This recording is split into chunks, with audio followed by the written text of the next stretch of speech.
धरती का 71% हिस्सा पानी से घिरा हुआ है, पर इस पानी के नीचे कई राज छुपे हैं जिसे आज तक कोई भी नहीं जान पाया। ऐसा ही एक राज है टाइटैनिक का।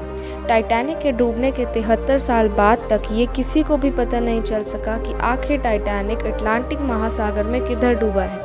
ये विशाल और कभी न डूबने वाला जहाज 10 अप्रैल 1912 को डूबा था। और कैसे डूबा था, इस टॉपिक पर पहले भी हमारे चैनल पर आपको एक वीडियो मिल जाएगी। इस वीडियो के ख़त्म होने के बाद डिस्क्रिप्शन में दिए गए लिंक को क्लिक करके या वीडियो के एंड में क्लिक करके आप उस वीडियो को देख सकते हैं। साल 1985 में इसे ढूंढ पाना संभव हुआ, लेकिन इसे ढूंढे हुए को आज 37 साल हो गए हैं, पर फिर भी आज तक इस जहाज़ को समुद्र से बाहर नहीं निकाला गया है। आज की हमारी इस वीडियो में हम जानेंगे कि क्यों टाइटैनिक को अभी तक बाहर नहीं निकाला गया है। टाइटैनिक के डूबने के बाद पूरी दुनिया भर के साइंटिस्ट ने इसे ढूंढने का प्रयास किया, परंतु टाइटैनिक किसी को भी नहीं मिली। और आखिरकार 1985 में एक आर्कियोलॉजिस्ट और एक अमेरिकन नेवी ऑफिसर को ये पहली बार पता लगा कि टाइटैनिक किधर है और किस हालत में है। टाइटैनिक के मिलने के बाद कई राजों से पर्दा उठा। टाइटैनिक समुद्र के 12,000 फीट की गहराई में मौजूद है।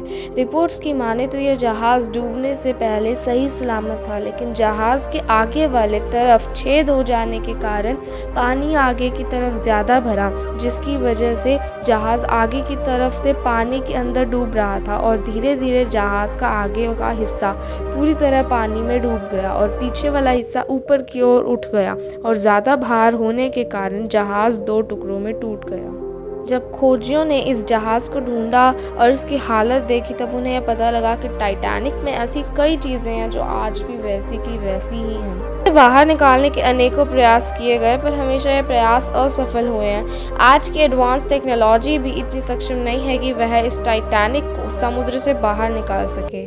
आज के समय में जिस तरह से डूबे हुए जहाज़ों को समुद्र के अंदर से निकाला जाता है, उस तरह से टाइटैनिक को निकालना संभव नहीं है, क्योंकि यह 2 हिस्सों में टूट गई थी। लेकिन हाईटेक सबमरीन्स और शिप्स की मदद से इसे निकालने का प्रयास किया जा सकता है, लेकिन इन प्रयास में भी अनेकों मुश्किल का सामना करना पड़ेगा। जैसे कि टाइटैनिक का वज़न जो है 1,43,000 टन, जो कि बहुत ज़्यादा है, और ऊपर से समुद्र के पानी के प्रेशर के कारण इसका वज़न और ज़्यादा बढ़ जाता है। टाइटैनिक जिस जगह डूबी थी उस जगह की गहराई बहुत ज़्यादा है और उस जगह से मात्र 1 स्क्वायर फीट जितनी चीज़ को भी सतह तक लाने में 392 किलो न्यूटन का फोर्स चाहिए।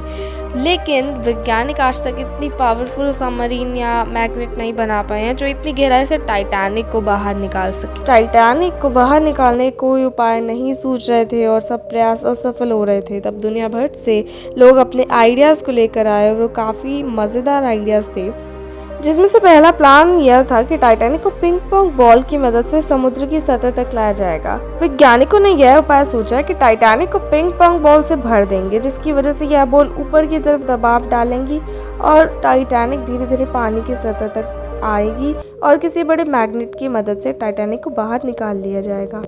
लेकिन फिर बाद में वैज्ञानिकों को यह एहसास हुआ कि पानी की इतनी गहराई में पिंग पोंग बॉल जाते ही फट जाएंगे। वैज्ञानिकों का दूसरा आइडिया था कि टाइटैनिक को हजारों लाखों बैलून से बांधकर ऊपर सतह तक लाया जाए, जिसमें हीलियम गैस भरी हो, ताकि यह बैलून्स ऊपर की तरफ दबाव डालें और जहाज़ को पानी से निकालना संभव हो पाए।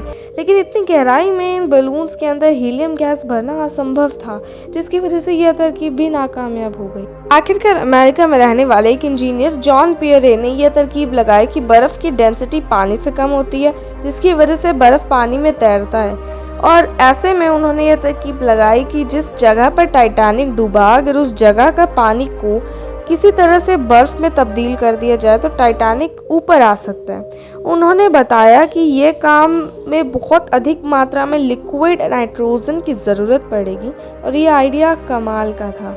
लेकिन British gas company British petroleum ने कहा कि इस प्रोजेक्ट को अंजाम देने में करीब आधे मिलियन टन जितना लिक्विड नाइट्रोजन चाहिए होगा। फिर यह प्रश्न सबके सामने आया कि इतनी भारी मात्रा में लिक्विड नाइट्रोजन को समुद्र की इतनी गहराई में कैसे लेकर जाया जा सकता है। इसकी वजह से ये आइडिया भी फ्लॉप हो गया। एक शिप बनाने वाली कंपनी ने यह दावा किया कि अगर टाइटैनिक को साफ करने के बाद और उसे एक विशालकाय बहुत ताकतवर बोट के साथ जोड़ के पानी से निकाला जाए तो टाइटैनिक को बाहर निकाला जा सकता है। लेकिन बैक्टीरिया ने इसके मलबे को खाकर इतना कमज़ोर कर दिया था कि अगर इस पर थोड़ा सा भी दबाव डाला जाता तो टाइटैनिक चूर चूर हो जाती।